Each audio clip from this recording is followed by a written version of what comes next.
All right, guys, we have Lisa Carrillo. Is that how I pronounce your last name? That's Lisa, is that even close? Just absolutely botched it. Okay. One of my favorite coaches and teachers, and one of my favorite authors. So, a little bit of history about how I came to meet Lisa and her body of work. I did a course about awakening, spiritual awakening, which, Lisa, I think you were an instructor and a teacher on for a long time as well, right? yes, I was a facilitator part of it. Facilitator, yeah, and I met Lisa through that body of work. She has written two amazing books, "Living Awake" and "An Unprincipled Life." Can't recommend enough getting both of them, reading them. They're freaking amazing. And then I did coaching with Lisa. So whenever someone asks me, well, what did you and Lisa work on, and what did you coach on? I never like know how to freaking describe it. Like I'm kind of like, well, she does like coaching and emotional coaching, and then like spiritual coaching and awakening coaching, and I'm like, I don't even know. How do you describe, like, when you work with clients or you work with people, kind of how do you describe it? Yeah, I like the term spiritual just because it helps people kind of point towards the stuff that's timeless. It's yes, I want to help the day-to-day work more smoothly, but let's glean out of all of that stuff a better understanding of this core of what we are that is unharmable and live from there. So, spiritual awakening, that kind of coaching, exactly. Yeah, and so we reconnected recently, and you said you started taking on some new clients, right? And in preparation for this call, I wanted to kind of find out what you've been working on, and one thing that came up was shadow work. So I'm gonna be honest, like I think that's a Jungian concept of the shadow. So what does that mean to you? Like when you say, "Hey, I've been doing some shadow work with clients." I don't know what that means. Well, uh, initially, when I start talking with people, what tends to pop out for me is there's a blind spot that they've cut off a section of themselves and they haven't even realized it. And it's because we're uncomfortable. And it can be that we're uncomfortable with being afraid, or we're comfortable with being mean, or we're uncomfortable with any number of things. We don't want to be taken advantage of, or we don't want to be thought low of. Whatever it is, it creates this filter. So instead of being 100% authentic and spontaneous, it goes through a tiny little filter first that says, "Will this put me at risk of blank?" And each person is different. And so when I engage with people, I start to feel that immediately. And that filter is the core of making us feel separate and fragile. So you're able to, or you've developed a sense to kind of feel when the person is cut off from something or some part of their experience, or feels uncomfortable in some way, or that they're avoiding in some way some part of their experience. Is that Yes. fair? Yes. Okay. For some people, it's something very good. They don't want to really admit how strong, powerful, creative they are. I mean, it can be any number of things that we're kind of shoving into the corner, and that's our shadow. Yeah. So how did you find that out? Like, was that something that, like, is that was that genesis something that you noticed in yourself, or was it when you started coaching others, like it just like was kind of like slapping you in the face? Like, what's the deal? Yeah, well, it definitely started with the work that I was doing with myself for many years. And now, as I engage somebody, I just start to feel, oh, I would never, this person would not be able to do blank with me. Like I can just tell they wouldn't. So, so that's how I feel the other person's shadow. But um, it had to come from me becoming okay that all of what I am stems from this that we are, that there is nothing. That's the beginning of separation when we think there's a better and a worse. And so I had to look and see, wow, where am I making a better and a worse about myself?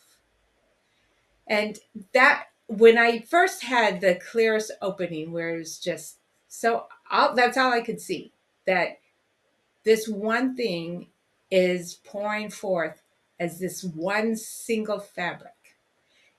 After that, when I started going back into that better and worse thinking, it was just not believable. But I knew that it was a habit that had to be unraveled. Okay, so I want to make sure that I'm understanding you correctly. So for a lot of people, we have this experience where we're limited and we're separate, right? And I think from that vantage point, we have some blind spots, but you're kind of coming from another vantage point where you had already blown it wide open, and then you're trying to like fit back in it, right? So I mean, that's very atypical. Yeah, yeah, I'm just gonna be honest. You know what I mean? So like, because most of us we're starting like, I feel separate. I feel like I'm this thing. You know what I mean? And you're like, no, no, no. I couldn't even fit back into, right? So like, because I was gonna ask like, oh, were there some really big preferences or really big parts of yourself that you saw that you felt cut off from, but it sounds like you were coming from a much larger vantage point already. So Well, were there, yeah, go ahead. that's a great question, because um, these preferences that cause this all the suffering, whether you're coming at from the side I came at it from or the other side, because I did start coming at it from the other side, it's how do we unravel the preferences? And yes, for me, the biggest preference at that point was I want to be enlightened. I didn't even know what enlightenment was. I just had heard the word. Fortunately, nobody said bliss, so I wasn't thinking about that. I just thought it was this intimate experience with the infinite. That's all I could guess. And I wanted it more than anything else. And I had to let go of that want, because it was stopping me from being present, because I was evaluating constantly, am I getting closer to that or not? And there was a better or worse. And when I let go, okay, I'm not going to want that because it is causing me too much pain. Then all of a sudden everything is one, because the biggest preference was gone. So, but yes, before that I had done a lot of work with a lot of preferences. The biggest preference was God. So what does that mean? Gone. I said the biggest preference was gone. Oh, the biggest preference was gone. So the biggest preference was the want for enlightenment, and then you realized that it was causing you suffering, and you let go of it, or it fell away. And then what was the experience, if you could put words to it? It was like there's no separate objects, just this one fabric. And I could see that the movement, the motor of everything is a single motor. So I could see how any movement, any looks like a decision would arise in me, and my thoughts would, right before it, create 80 different possibilities of what I could possibly do, because it didn't know. And then the movement would actually come forward that, oh, okay, she's going to go this way. And then of all those 80 threads, 79 would drop away, and one of the thread would crystallize in my head, and it would pretend like it had chosen, that it hadn't chosen. Like the movement of where I was going to go was coming from somewhere much, much deeper. And I saw that constant work of creating oodles of threads, so that when the decision came through, I could keep the one thread and pretend like I had made the decision. Okay, I want to reflect this back to you. So what you're saying is part of your experience was you could see this process playing out, where, and then my language is not going to be perfect here, so just, be somewhat gracious if you can for once. Okay. Teasing. Um, this, you start to feel the actual like expression coming through, and you see the brain coming up with all the different possibilities, and then the decision comes through, and then the brain is like, oh well, then I chose that one. Like it's like a delayed effect. Exactly. That sounds weird. I so is your experience in that context that the brain is kind of just writing a narrative, like a little bit, like just slightly delayed from like what's actually occurring, like it's just like it's labeling and it's saying this, but it's not the actual genesis of the decision. Exactly. Exactly. The brain is good at gathering information, but all the narrative is always just a split second after everything happens. Now, in this model, in this felt sense, if you can tell me, is the brain taking information and feeding it back through that channel, or is it already like, I don't, I guess I in that I'm like, does the mind play any part? Like at the front end, like I don't, It talk does me through that. it does feel like it provides information backwards. So, as I learn about different things, the options of the energy coming forward become bigger and easier.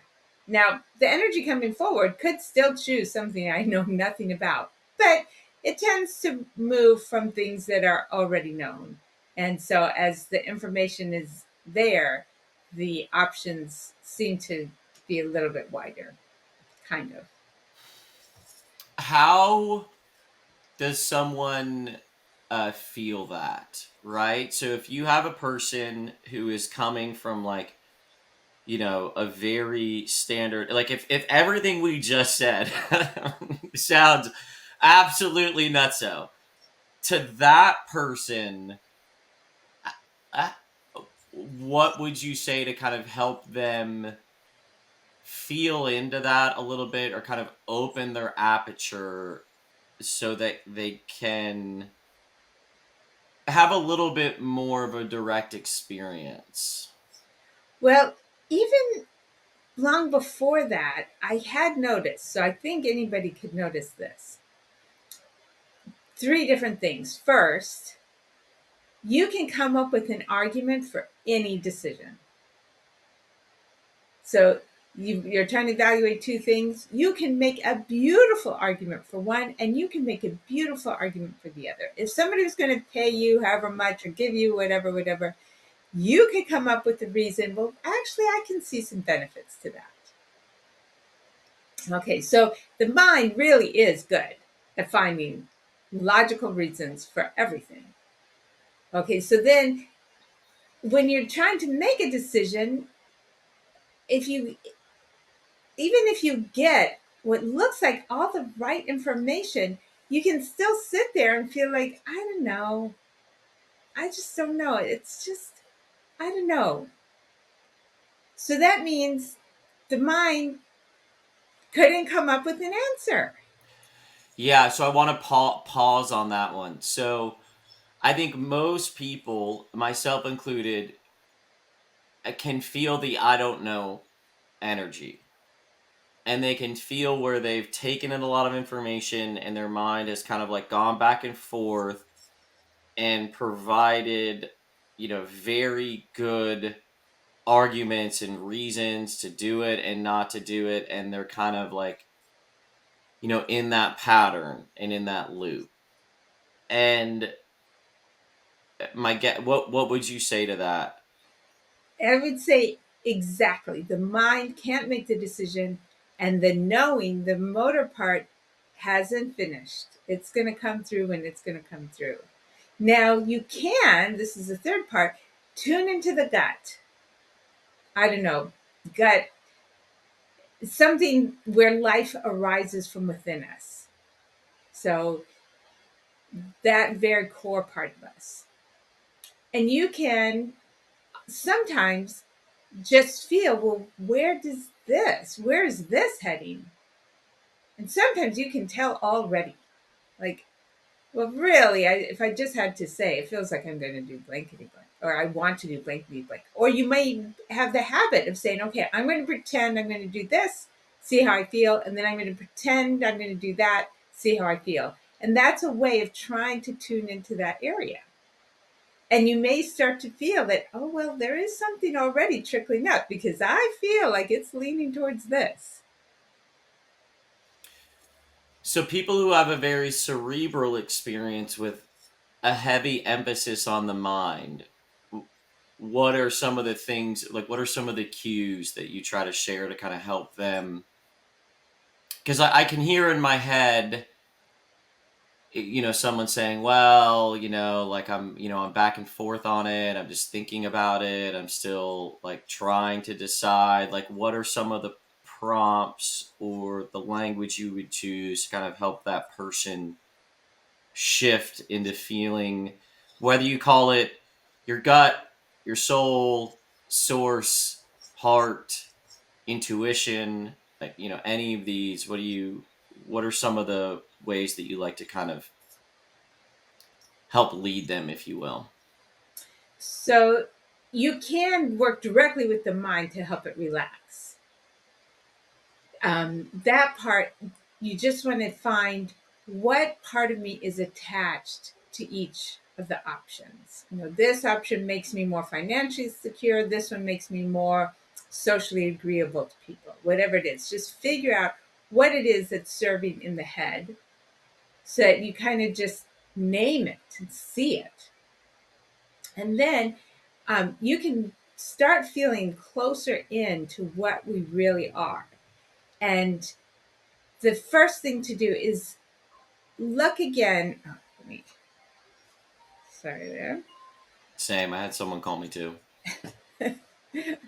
So you can then, after you've cleared that from the mind, you can start tuning into this core. And you can even do it beforehand, but this core is not harmable. So if you can, for a second, find any place in you that knows, okay, if I were not going to be harmed whatsoever, there was going to be no negative consequence whatsoever. That most life affirming part of me, the part that already feels connected, the part that already feels valued, the part that already feels that everything will be provided. If I tune in from there, what is most life affirming? You just feel, where is it the source of life? Where is it the source of all safety? If you're in that, very abundant, unharmable place, now you start to tap into a totally different aspect. So let's play with this a little bit. There's a part of my mind that is scared to die and does feel fear. Um, I remember a great quote that if you're trying to decide, you're already in fear. Good, good, good So quote. good. And then also, when you were talking, it reminded me of one of the favorite questions that I got from you, which is, what's the most alive option? Which for me just really worked for a lot of these decisions. But okay, so there's this part that is very scared of that, and you talk about the the core being unharmable. So how would you guide someone to get more in touch with that, right? Because I think part of what happens is, myself, and I'm going to assume some people are like me too, where they're like, they can easily get in touch with the part that feels harmable. right? Like they can eat, that is where they live from, that is where they are identified, that is where they are attached, is the harmable part. So if you're trying to help someone feel into that other space, what would you say? Or how would you kind of guide? Right. Well, when you're meditating, do you feel like it's your body meditating or do you feel like it's you meditating? What type of meditation so I can actually place it? I The practice I've been doing recently has just been taking walks and um focused on gratitude, which everyone is just like so sick of that word, I can tell, which is like practicing appreciation and practicing satisfaction. So one of the things I do with my brain is I say, "Are you?" And this, we'll see how this ties back, but it says I ask it, "Are you practicing dissatisfaction or satisfaction?" Because right now you're telling me that uh, in the future, when I get this thing that I want, then I'll be satisfied. But I know deep down that I'm either practicing satisfaction or practicing dissatisfaction. Now, this is all very much coming from mind, but it's where I'm at, homie. You know what I mean? So I right now on my walks, I spend time practicing satisfaction. I'm not doing as much of like mind wandering or focusing on the breath. So when you say when you're meditating, do I feel like my body is doing it, or do I feel like I am doing it? Was that the question? Right.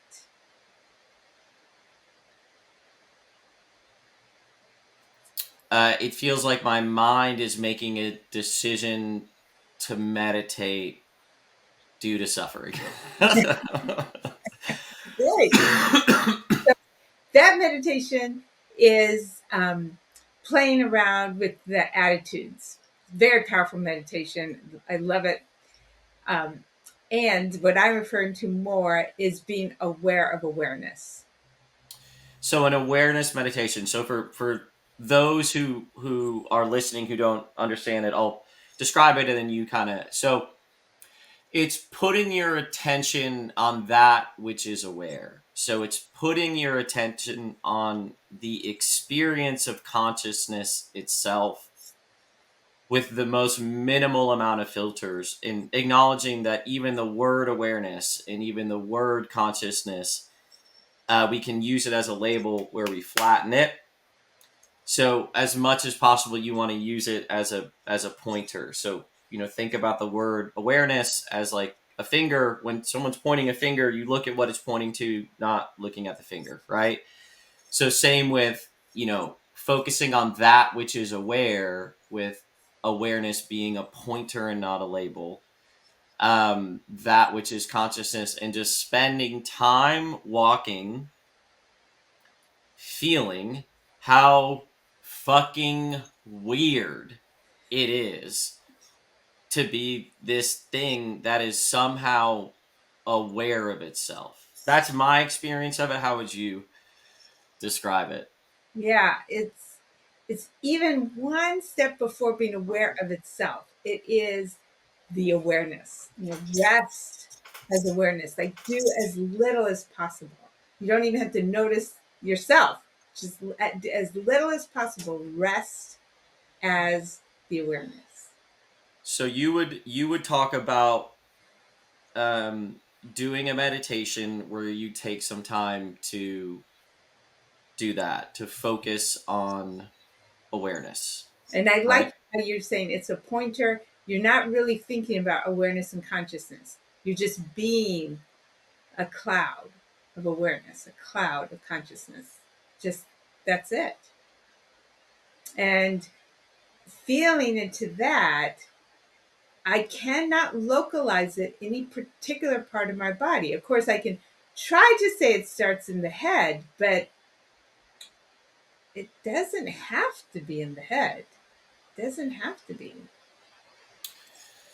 Yeah, even so, even when I'm listening to you, like this cloud, this ethereal, ether experience of consciousness where it is just is. Like it is the closest, because any other, I've found this with myself. Language in of itself is an abstraction, and it's a sound you make to try to convey an idea. Um, and the I know you know this as well. Most teachers will say that the truth is silence, right? Like, but you know, you got to say something to help point it to. But like, so one thing I'm getting from this is going back to doing some of those awareness meditations and spending time feeling into that, and you would say that is a good place to start to try to feel into that which is unharmable. Yes. Right. What else would you share around someone who is saying, hey, I can really feel the harmable part, and I don't necessarily have as much access to the unharmable? Um, the part that feels like it's going to be harmed, if it's demanding attention, it's it's not productive to always push it aside. So I think it's helpful to take time to be the awareness. But it's also helpful to love the part that's afraid. So whether it's fear of death, fear of being humiliated, fear of looking stupid, fear of who knows, fear of being living on the street, whatever it is, everybody's got their own. Take some time to love on that part. You know, not not asking it to change. It came in probably not even from us, right? When we're babies, our parents get afraid. We're so merged with them, we get afraid. And their parents got afraid when they were babies. They were so merged, they got afraid. So all it is it's an instinct that keeps getting passed on. It's not our fear. It doesn't belong to us. My first explorations on this is like it felt like an like a it felt like me. In the beginning, like at this point in my cognition,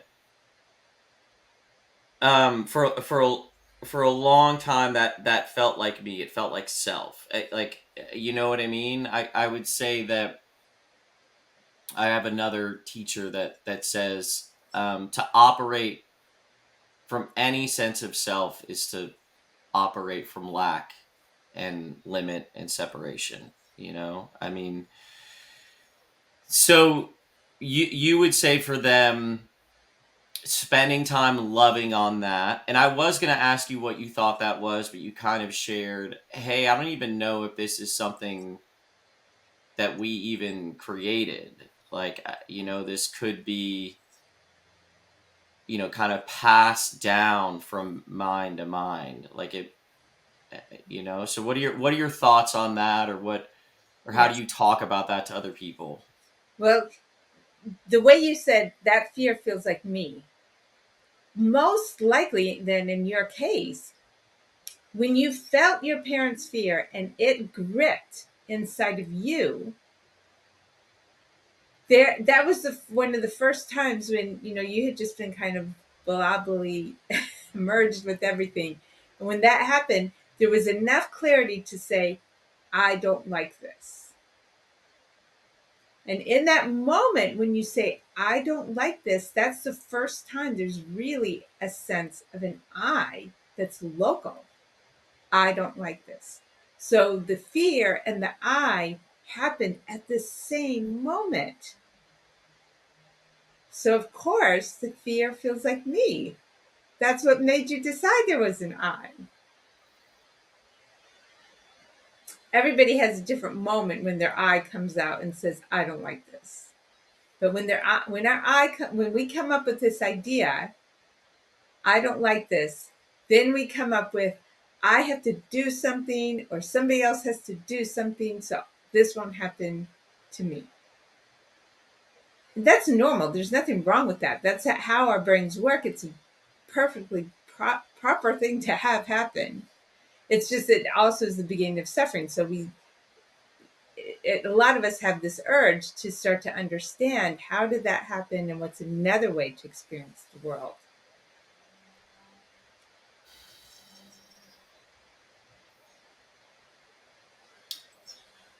This concept of fear and I being so closely linked, and that the way that my brain translates that is, um, in the moments without fear, um, the identity with I is probably more loose. Whereas when you're really in fear, the identity with I is tighter. Or at least that feels true looking back over my experience after hearing it from you. Yes, exactly. Exactly. So the very first step, well, the loving the fear is a very helpful practice. And the Because gratitude, it is useful. I want to like just focus in on that. You know, it's not that fear is bad. Like right, it's very useful. I remember like lamenting how much pain there is, and then I remember learning about people who don't have pain receptors, and like they do not live long. Like it's if you keep on touching a hot stove and you don't feel it, like you end up killing the body very quickly. right, Okay, so loving that part, okay, or that experience of fear, or that experience of an eye, right. And then okay. starting to re tease out, redefine what we're calling fear, because there's actually a lot of things happening, and we're merging them all into one and calling it fear. But there's usually a rush of energy or a collapsing in. But whichever it is, there's a physical sensation for just an instant before we decide I'm afraid. And I know we talked about this before, that our relationship with that physical sensation can change. You know, obviously, when you pay money to go on take a parachute, or you want to go on a roller coaster, whatever, go to a really scary movie, we're wanting some of those sensations. In a very controlled manner, Lisa. We do not want them in a wide open. Right. That it starts to make us recognize that these sensations aren't completely bad. So as we start to have a little more spaciousness around the sensations, then we can feel the space and the sensation. We can feel the awareness and the fear. The goal is never, I mean, there's no goal, but the suffering goes away, not because there's no more fear. It's because the awareness has become more dominant, and the fear now is just felt inside of the awareness. Yeah, let's talk about that a little bit. So when I was listening to you, I was reminded of my own journey, and truthfully, the reason that I wanted um, enlightenment and awakening um, was because I no longer wanted to feel those shitty feelings, upsetness, fear. And so I was probably like 6 months into that journey, and I came to the realization that I was just trying to avoid feeling things that I didn't want to feel. Um, and I was doing this body of work from Hale Dwoskin, who does Sedona method. And as is my system, normally this happens with it, where whatever body of work it comes across, it just absolutely hates it and wants nothing to do with it, and is like, "This is so stupid," and like, "I hate all this."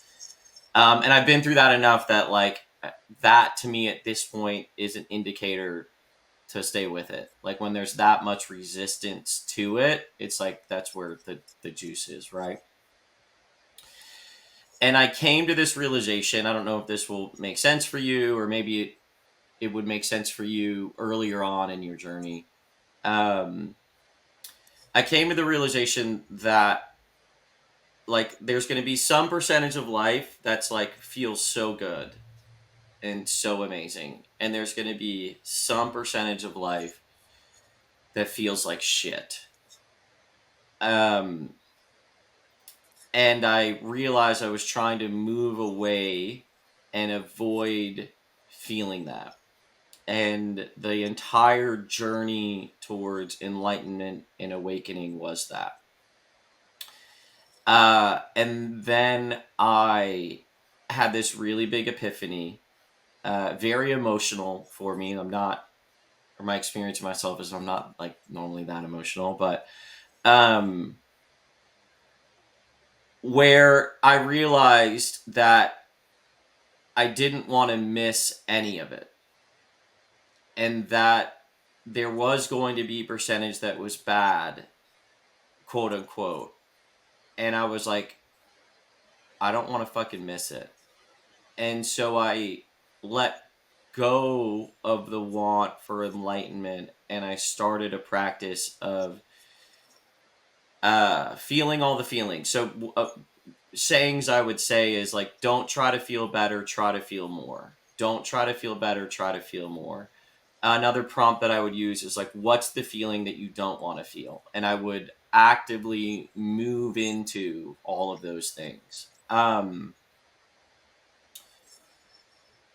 So now I don't know, because there's still this want, even when I listen to you talk about it, of like, oh, maybe there is a way that I don't have to feel it, like that. You're right. Like, even when I'm listening to you, like, well, it's this awareness and you can rest as where I'm like, oh, it sounds so nice. Like, so what would you say to someone that has those types of feelings or that type of an experience? I love what you're describing, that all of experience belongs. I mean, that's enlightenment. In the moment that we know that everything belongs, there's a What total. about the gut wrenching, just, and like, I can feel the sense of, life would be boring if, but I also know that you and I have a similar value for not boring. But yeah, share more if you would. So like there's this, just like there's unbelievably fucking tear you open, kill you levels of pain and suffering in this life. Mhm. Right. So, you're in that broken open place. Some people somehow are still in awareness, and that just goes right through. And okay, now and then I have that, but more often I'll look and see, well, what is it that is resisting this experience? Because resisting really does make it feel way worse. And resisting is why I am like, what in the world is this happening? That so the resisting, it's not the experience, it's the resisting. That's the issue.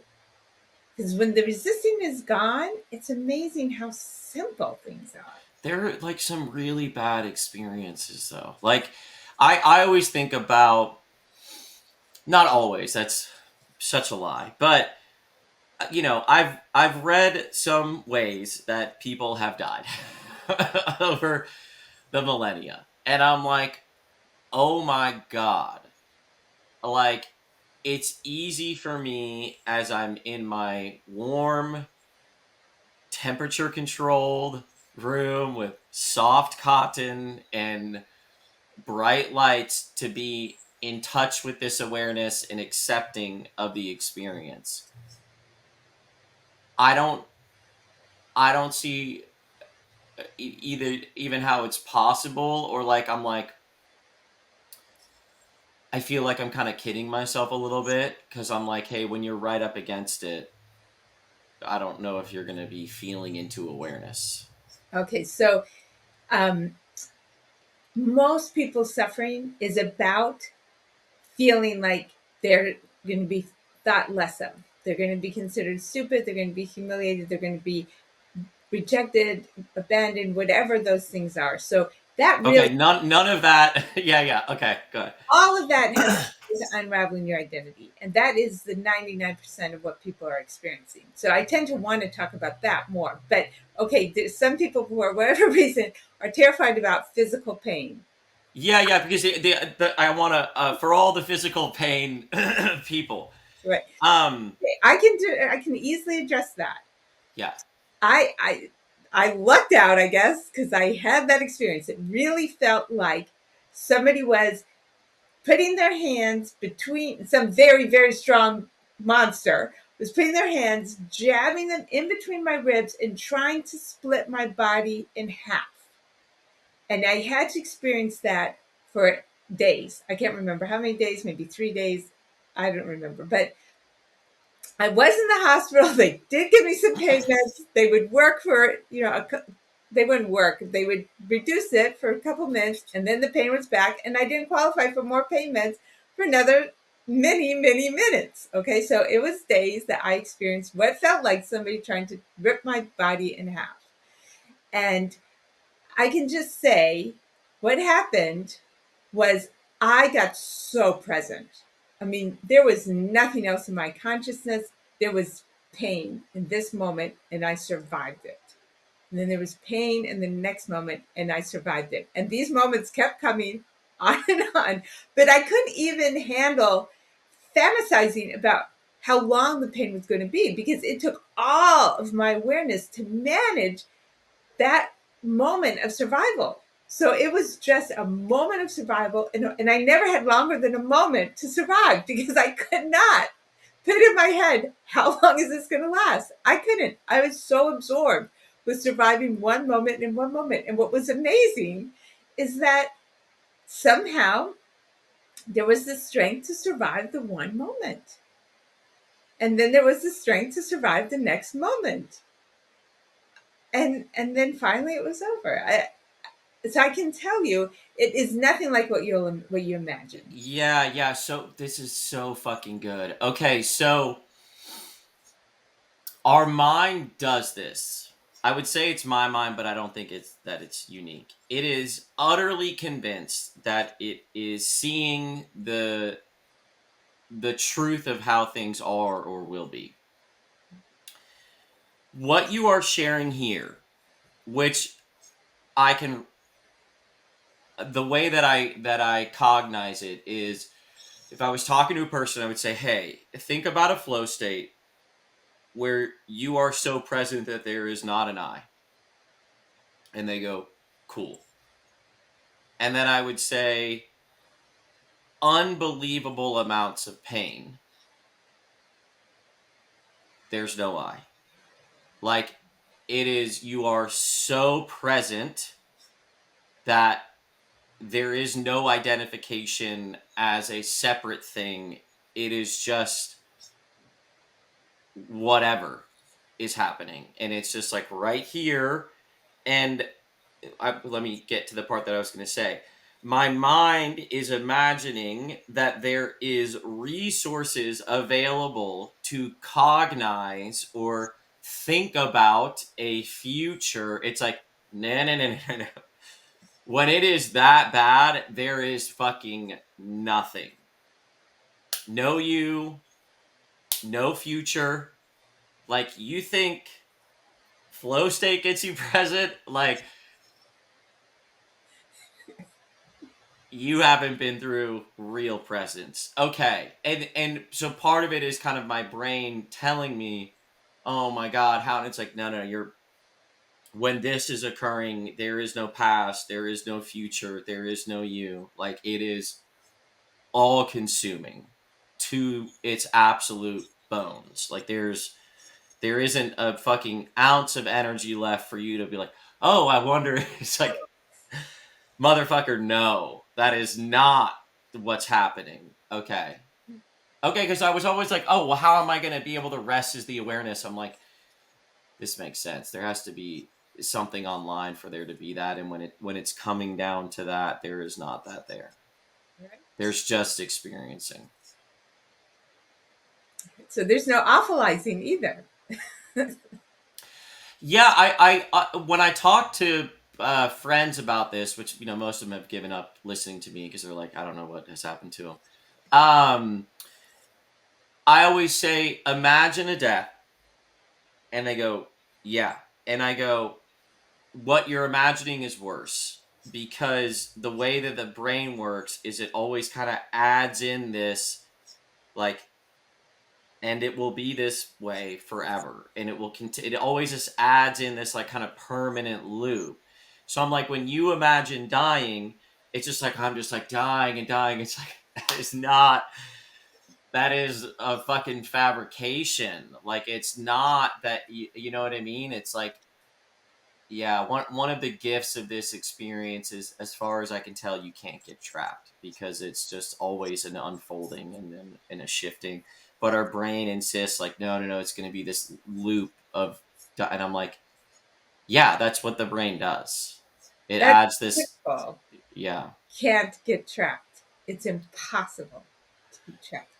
I mean, yeah, that is the core truth. You cannot be trapped. yeah. I try to tell people, or this started with me. It always starts with us, right? So I was like really scared of dying, and there's something called Cartesian logic in NLP. That's where I came across it, where it's like you do the inverse and then you do the inverse again. Like, I have, I don't have, I don't have, I don't like it. So anyways, it's a complicated way to do it, but what it does is it forces your brain, like you're like manipulating these concepts so much that they just kind of fall away.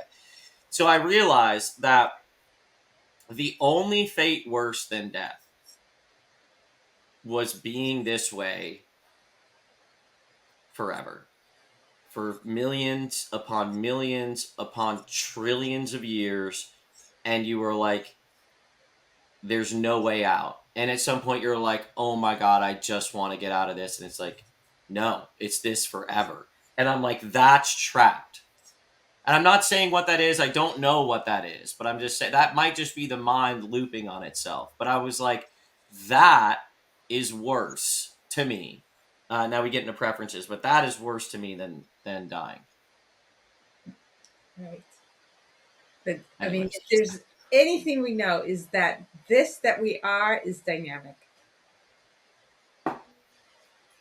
okay, we went down so many rabbit holes. Everyone on here now knows that I have like am completely off my rocker. So, okay, that's feeling into awareness, that's feeling into fear, that is the kind of invitation from you to like, you know, take the walks and love the part of you that's feeling the fear, feel into the awareness, like spend time feeling into the unharmable. Is there any other Welcoming yeah. what we don't welcome. I think you already alluded or started branching on that point.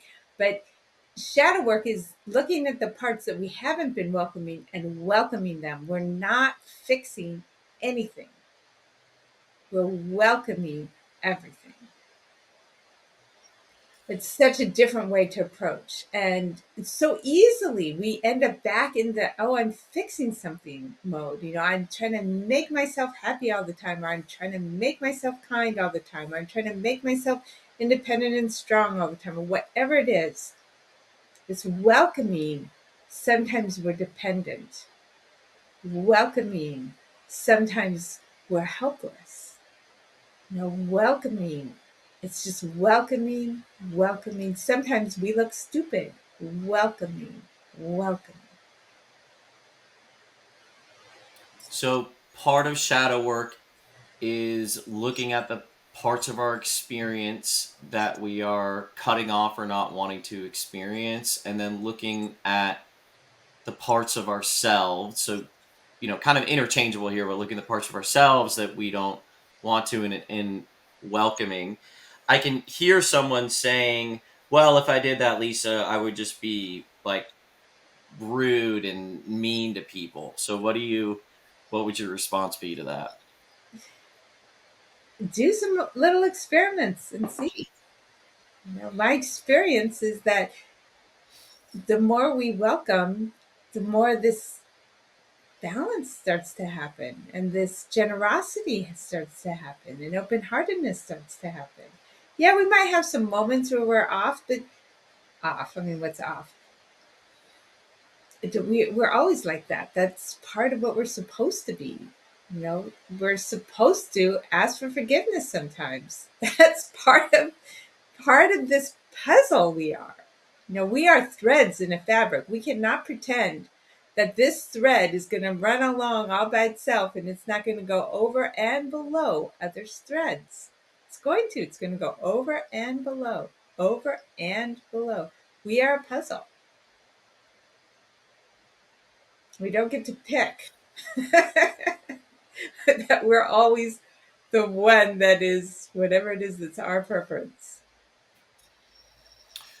So this is a body of work that, kind of, the shadow work has been something that's been coming up a lot for you recently, like in your sessions, and you shared that you can kind of already get a sense for and feel what that person is shying away from or kind of cutting off. And in that context, you are helping that person to welcome and to allow and to feel into, and embrace the full breadth of experience. Is that, or would you add anything else kind of to that for someone listening? Yeah. So, for example, somebody might um, have a strong identity with being competent. And it's just natural, right? At this point, because that identity started when they were a child. So 99% of their lives, they are competent. But the willingness to be the experience of not competence is what's going to allow the full spontaneity and full responses in life.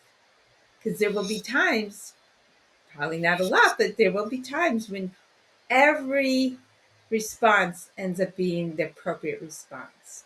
And the appropriate response will be to prioritize something else where competence drops by the wayside, our idea of competence. And so when there's a willingness, oh, yeah, not being competent is allowed here too, then the full spontaneity and aliveness becomes more available.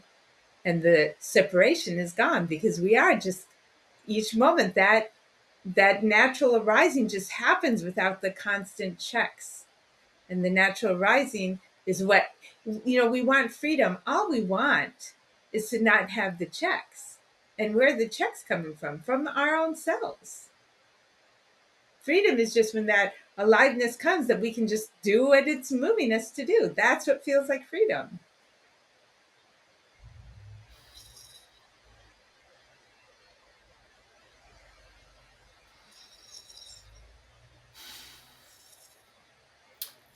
Talk to me just a little bit about what your felt experience is of negative emotions at this point in your evolution. So, how do you experience fear or anxiety or frustration? Like, what does it feel like for you? Huh. Okay, well, here's one just very simple experience just happened this morning. Um, my husband bought some gloves. They were on sale, great thick waterproof gloves. And he said, they have them in women's too. And I don't really need gloves. However, given the various activities we have and places we go, I could definitely use another pair of gloves. They will easily get used. So I said, sure, go ahead and get me the women's. He brought it home. The women's is not like the men's. Here, I had this idea of what kind of gloves I was going to get. No, they make the women's much more fragile, not as good material, whatever. It's the women's version. Lesser.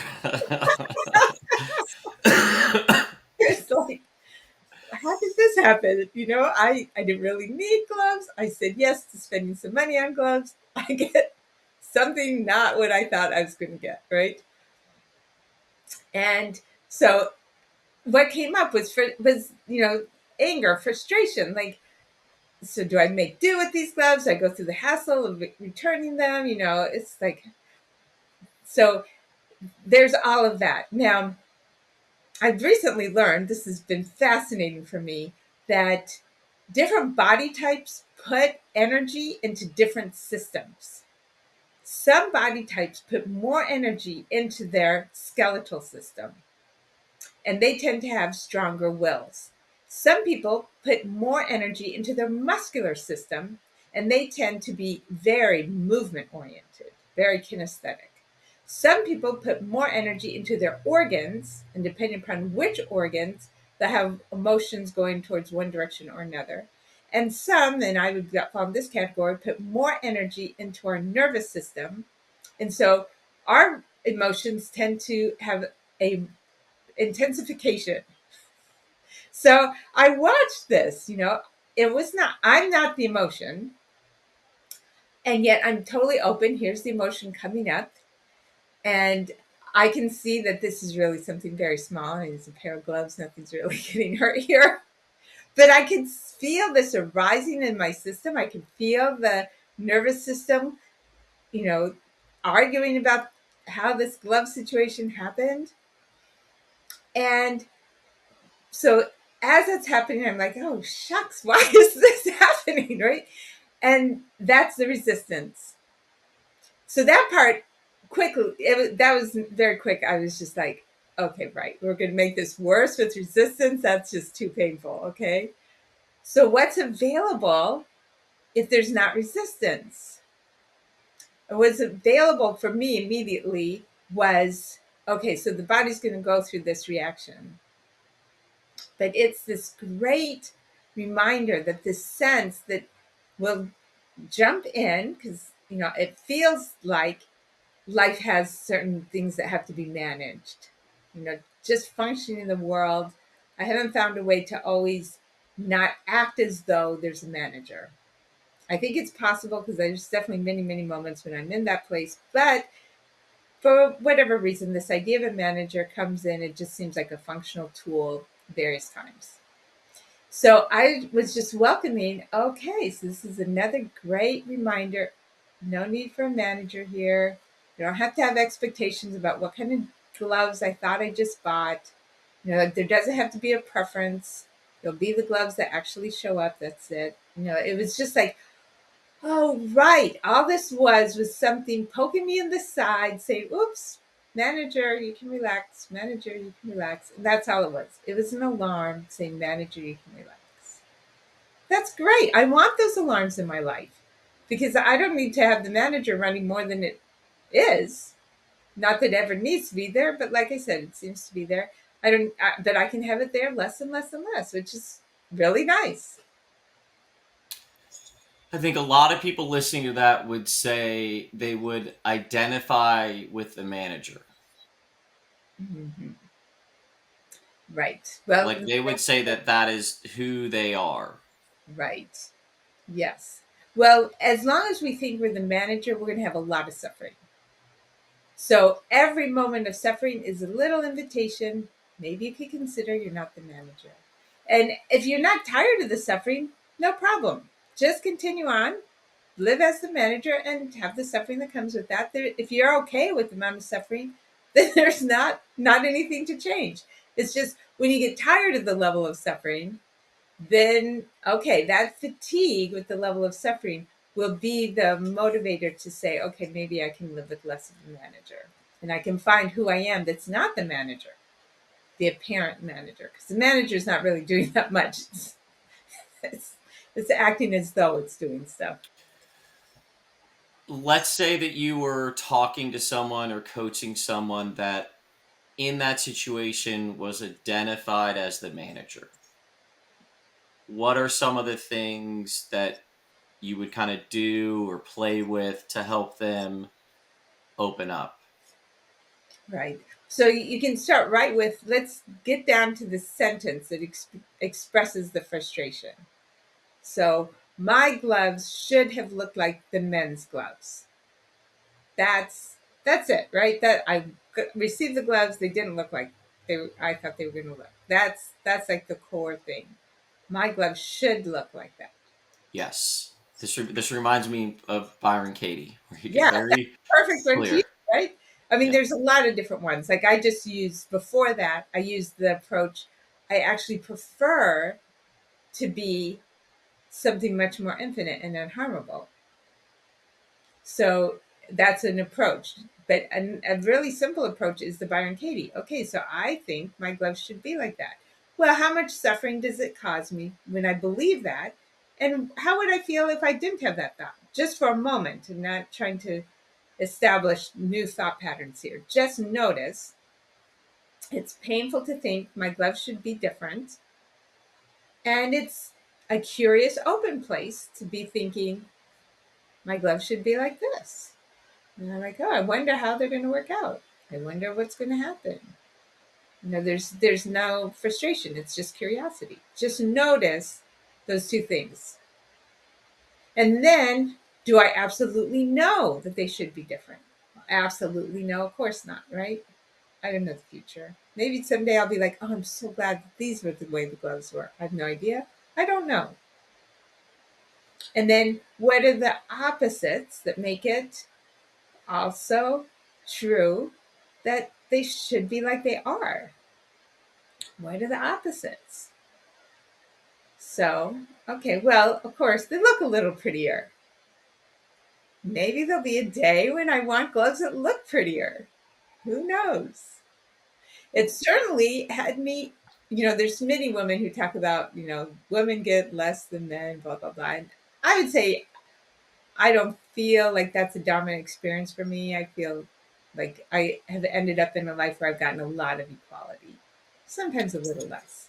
My feeling on that is like, as long as you buy into a model of the world that like one position is better than the other, that like it's a world of suffering. Like I would much rather, we talked about Hale Dwoskin's advantages, disadvantages. Um, I'd much rather try to get to neutral on both positions. Like I think there are a lot of, look, I'm born a guy. I would much rather be a guy, but I am a guy, so that makes sense, you know. But I can see a lot of benefits. I can see pros and cons to both. You know what I mean? I think they kind of equal out. So, Yes. okay, going back to the manager experience. A couple of things that came up for me when I was listening to it. One is welcoming opposites, which is like feeling the frustration or the anger, feeling how personal it is, and feeling how impersonal it is, and kind of like seesawing back and forth. And I think where that's going to land the person is like, this is just a happening. Like this is not me, right? And then so that's the emotion first, and then shifting into the identity of the manager. Same thing. Like feel as identified with, like that is me, and then as much not me. So personal and impersonal. Another question that I think is good, like, is the classic, like, am I that or am I that, which is aware, which would be another kind of way to like help them shift out of being that manager. I think another one would be the parts work of like loving that manager part, because there's something about when you shift into loving that manager part, you automatically are stepping back from, and you're now identifying, because either way, the goal, if there is a goal here, is to remove the identification with. It's not to remove that experience, and it's not to make that experience wrong. I just feel like most of where at least I get tripped up and where I see the is that they identify with like no, no, no, that's me, and that seems to be what creates most of the suffering. And then the other body of work to be brought in is like if you have a very clear argument with reality where it's just a very clear preference that doing that Byron Katie body of work is with the turnarounds is a very powerful way to kind of all of these to me feel like they're doing the same thing. It just Yeah. That's a depending on the beautiful person. list. Yes. Another thing is, we are in an amazing jungle. Our experience is a jungle. And for whatever reason, the manager wants to turn it into a French garden. And French gardens, they are the most manicured, laid out, lines, and as long as we think that the jungle should be a garden, we will suffer. But life is constantly just reminding you and reminding me we're in a jungle. Ride the adventure, enjoy it. Yeah, the other way that I frame this, the same type of sentiment, is that left to its own devices, the manager or the want for certainty, they kind of feel like the same thing. Uh, they kill all life. They snuff it out because you take that manager thing and it'll just be like, well, then, and then it's like this. You're like, okay, then what? It's like, well, it's just this. I'm like, that sounds terrible. That sounds, you have extinguished all of the joy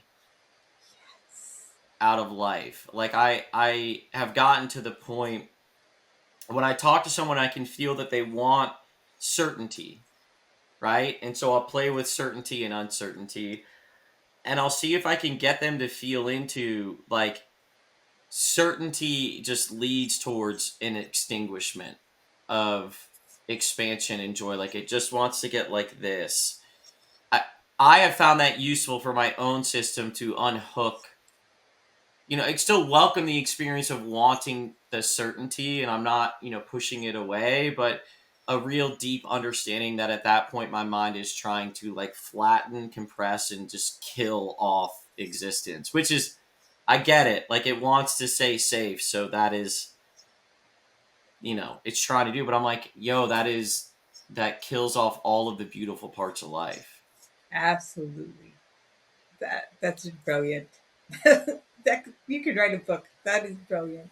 Okay, flattery will get you everywhere, Lisa. Okay, so that's the experience, an experience that you had recently of a feeling and how you experienced the feelings, and then kind of some of the things that you pull into play as you're experiencing it.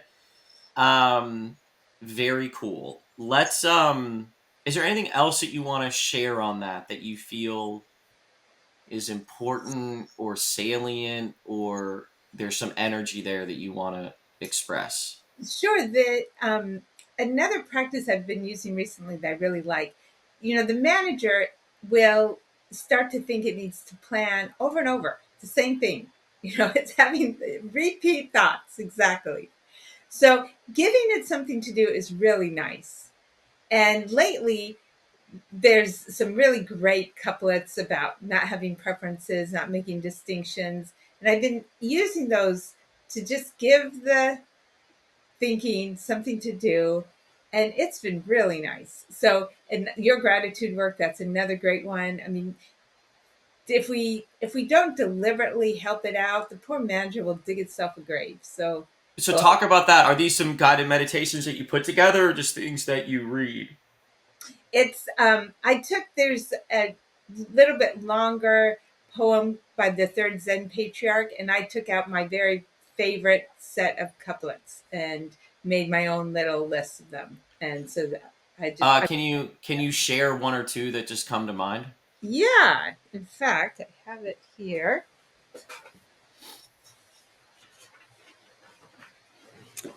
They're just so beautiful. Um, Do not seek the mind with the discriminating mind, for that is the greatest of mistakes. Which, of course, right? How's the discriminating mind going to get there? Um, Another is the great way is not difficult for those who have no preferences. So simple. Can you talk about preferences a little bit? Yes. So there's two kinds of preferences. This movement moves us towards and away from things, and we call it preferences. That's just inevitable. We're moving towards things, we're moving away from things. To, That to, to share with me a little bit more about that. You're talking like naturally we move away from things that cause pain and we move towards things that cause joy. Is that kind of the movement that you're talking about as a human well, being? it's not always that. It's that life affirming thing. So there may be somebody there to help, and we want to help them. And then sometimes there's somebody there to help, and for whatever reason, we're being called into another direction. It's just this knowing the appropriate thing right now, the life affirming thing right now is just calling me.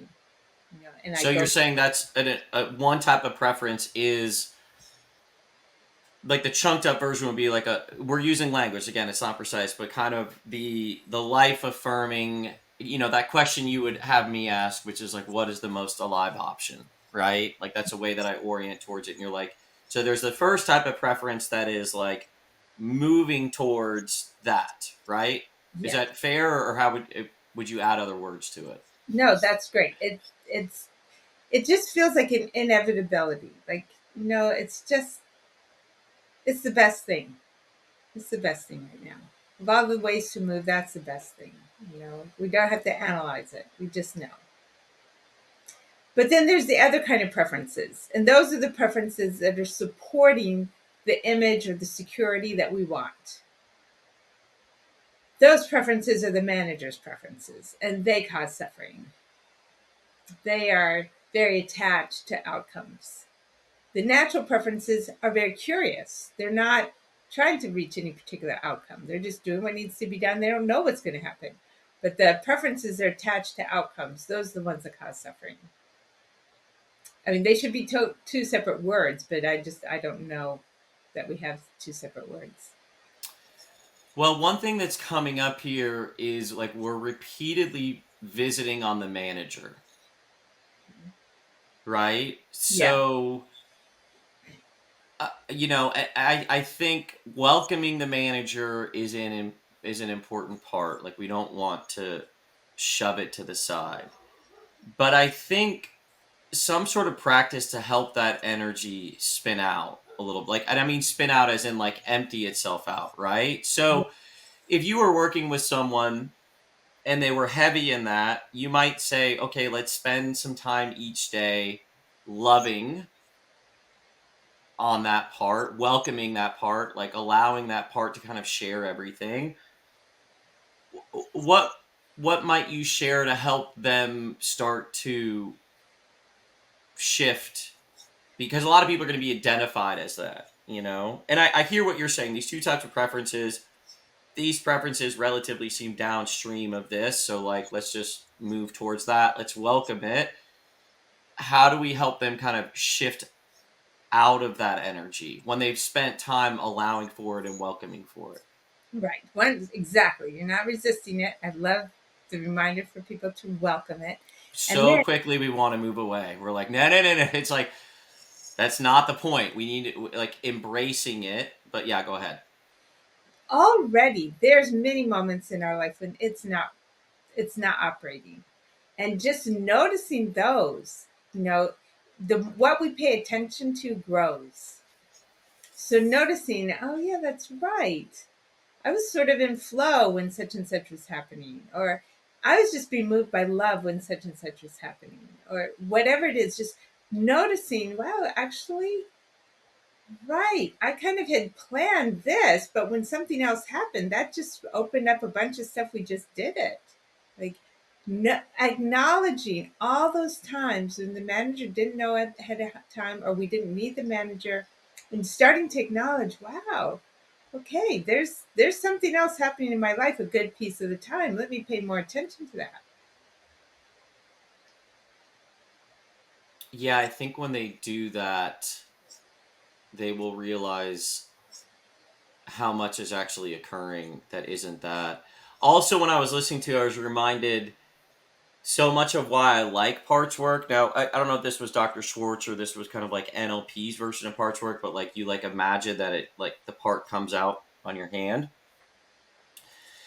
What I like about doing that, which I haven't done this with the manager part, but now that we brought it up, like I definitely want to do it.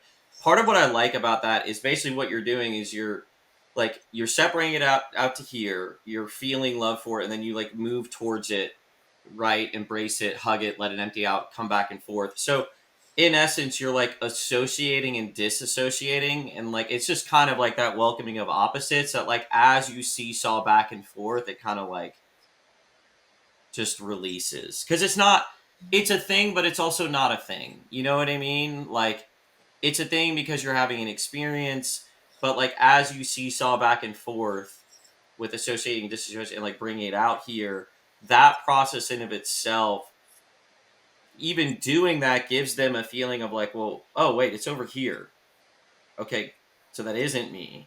But then I move into it to allow the energy and then I come back and forth and then eventually it falls away. That might be a really interesting way for someone to start to work on the second type of preferences. Yes, yes. That back and forth, the disassociating really does relax the habit. Because that's all it is, a habit. It relaxes the habit. Why do you have any thought? Like, because when I try to tell someone or explain to them, like, why welcoming opposites work or that seesawing or the like, and I'm at a point that I don't even try to tell them. I don't even try to explain why it works. I just go, just do it and see how you feel. Like I'm like, just let's just fucking do it right now and see how you feel. Right.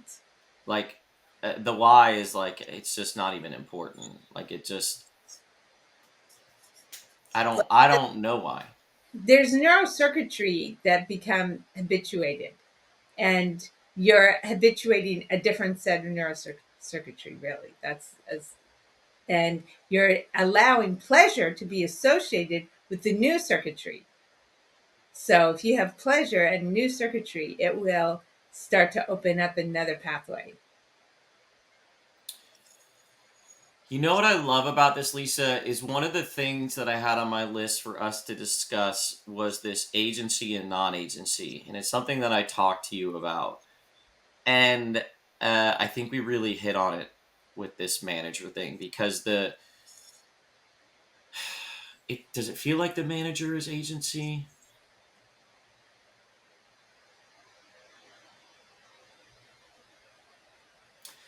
They feel really close in my mind, but I think, and context for people listening. Okay, cool.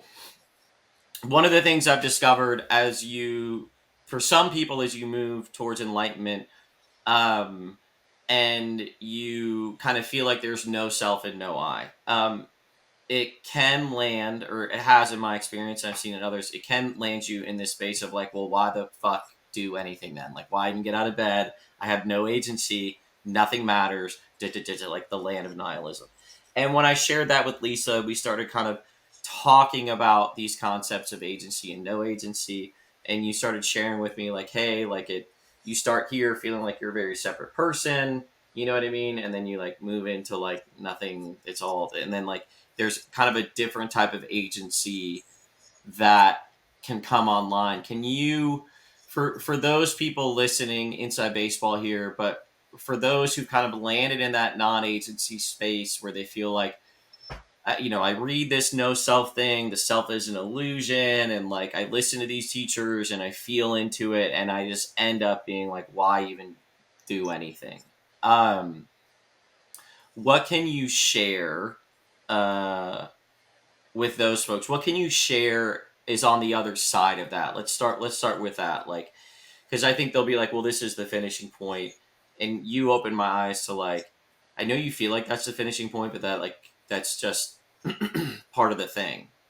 So what's Right. it like on the other side of that? So first of all, this whole world is happening with this single movement. And this world is not falling asleep. So this single movement is a very interactive movement, a very creative, a very connecting, a very engaging movement. So if we're at a place of it feels like doing nothing. That could be a stage. That's a very valid stage. But if we're fully all the way in this, it's in love with all of this that it's doing. I mean, that's too much personification, but there's no word that doesn't personify. It has a joy in the expressing that propels it into expressing. So this that we are, it moves, and you'll only get more movement eventually. Yeah, I think what you're saying is like there's this is what I thought was really interesting. Like it ties back to like preference one and preference two. And you're like, hey, you're really feeling preference two, and you're feeling like the like letting go of preference two, but there is still intuition unfolding a movement towards that is coming from a different space. Yes. So any sort of feeling non-agentic is coming from preference two, because preference one is not personal. Right. Like it is whatever. It Everything. is, yeah, it's just this thing that is deciding and not deciding and moving and unfolding and still and present and dynamic and static and all these other things that like for some people listening they if you have felt in that space you know what you know what we're talking about, where if you feel into that practice that Lisa was sharing at the beginning of feeling into awareness and feeling into consciousness and you spend more time with it, um and you'll have a felt sense of like, oh wow, this is like undescribable. Like any word to describe it anthropomorphizes it, right, and brings it into our experience of being human. Like I still curious on this. Like I still feel like there's the experience of human. Like sometimes when I talk to people that are in that spiritual realm and have done the work, it seems like they are trying to get away from the very human experience. Right. Kind of like what I talked to in the beginning, where I'm like, I'm just trying not to feel the suffering, and I'm like, I notice, I'm like, okay, I have like you turn back, and like this is part of the experience. Is that something that you have found, or what? Is Yeah. that something you've seen in yourself, maybe? You know?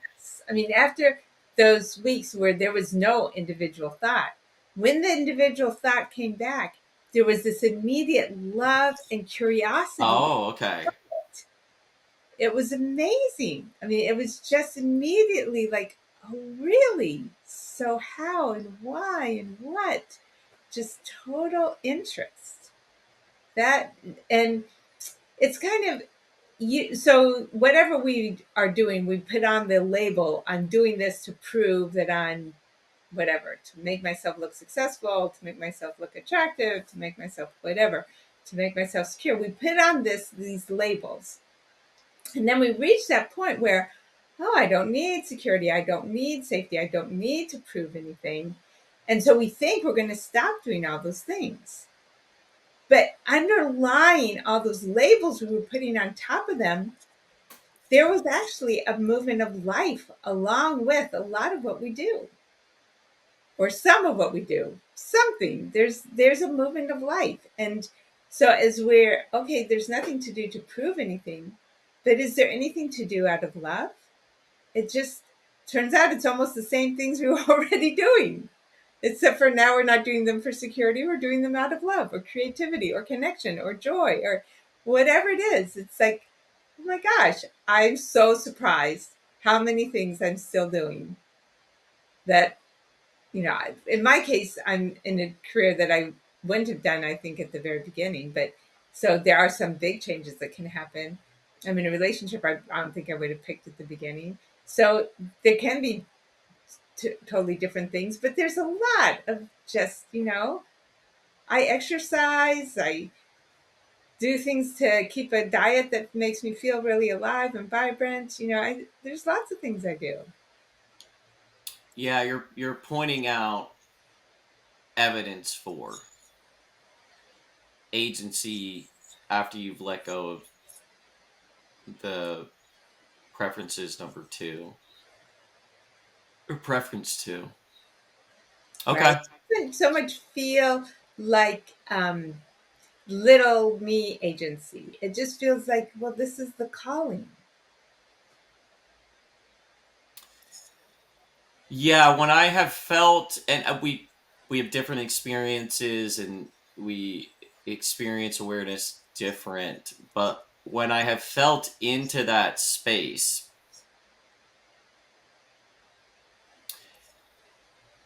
again, we're going to anthropomorphize it, but I felt like an eagerness to see what's going to happen.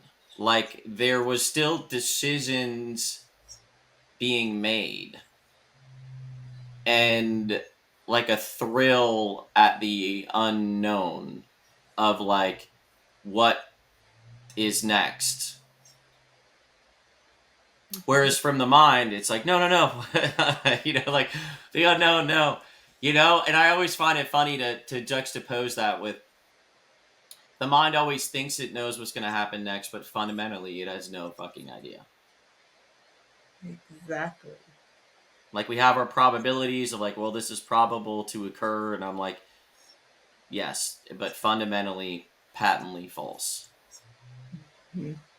Like it has no idea. But the other one, when I feel into it, it doesn't really know either. Like it doesn't. It's just eager to see what is going to happen. Right? It's an intelligence that doesn't require foreplanning. It's an intelligence that can be spontaneous. It's that brilliant that it can know everything at the moment and brilliantly, spontaneously erupt into the next best moment. It's that intelligent. Yeah. Okay. Well, we've been at it for a while.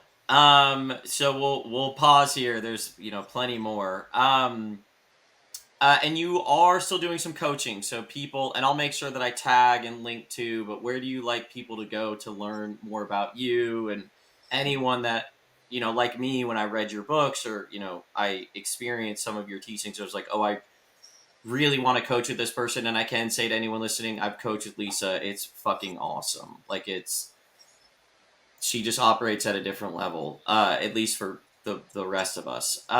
So how would you, or where would you like them directed? Yes. So my website is experiencingthetrueself.com. Okay. And you can get everything there. I do have a YouTube channel, Inquiry into Self, but that's on my website. My two books are on my website. So yes, it's all And there. what's the website again? Experiencingthetrueself.com. Experiencingthetrueself.com. Okay, cool. Well, Lisa, thanks for making time. As always, I appreciate you and how you think and all the stuff that you've done. I'm very grateful for you and the work that you've done. Thank you, Todd. You're so good at systematizing. It's beautiful. Well, I do what I can.